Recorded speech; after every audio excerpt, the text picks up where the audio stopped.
À la veille du scrutin départemental, le Front National a déjà gagné une grande bataille, la bataille de la communication pour le parti, une grande bataille d'image qui reste un élément très fort pour le Front National, même si les résultats politiques sont encore incertains. Cette bataille d'image qu'il a gagnée, il la doit à 3 éléments. Le premier, c'est que le Front National a su passer d'un parti à porte-parole unique, Jean-Marie Le Pen, à un parti à porte-parole multiple,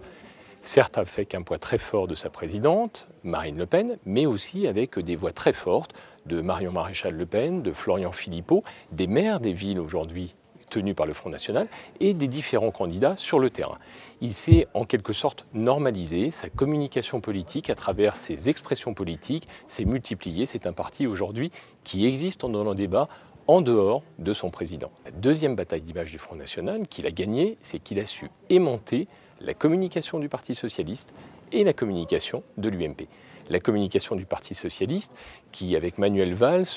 est rentré dans un combat de stigmatisation anti-républicaine du Front National, combat un peu difficile à mener lorsque le Front National représente un gros tiers des intentions de vote des Français à la veille du scrutin. Et pour l'UMP, avec une incertitude en fonction des différents élus sur la position à avoir de l'UMP en cas de second tour entre le Parti socialiste et le Front National. Et puis la troisième bataille d'image, c'est cette OPA sur le premier tour que le Front National a réussi à faire, c'est que quels que soient les résultats réels du Front National, de toute façon, il a su imposer l'idée que la question centrale était qui serait au Front National, devant le Front National au second tour, et non pas si le Front National allait passer le premier tour. Mais au-delà de ces 3 victoires de communication, la plus grande victoire, c'est une victoire d'image nationale, c'est cette OPA d'image là aussi sur le deuxième tour, le premier tour,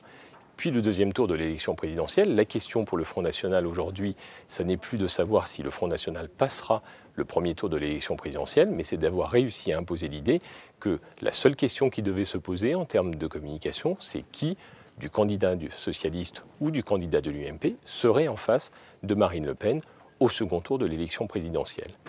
Il n'en reste pas moins vrai que face à ces 3 victoires d'image aujourd'hui du Front National, la communication du Front National reste basée sur un principe simple, affirmer des idées simples, parfois simplistes, sans aucune explication, sans aucune pédagogie, et que le scrutin de dimanche nous permettra de voir si cette communication globale du Front National suffit pour que les Français aient envie de lui donner le pouvoir réel de décision dans les départements et peut-être demain à un autre niveau.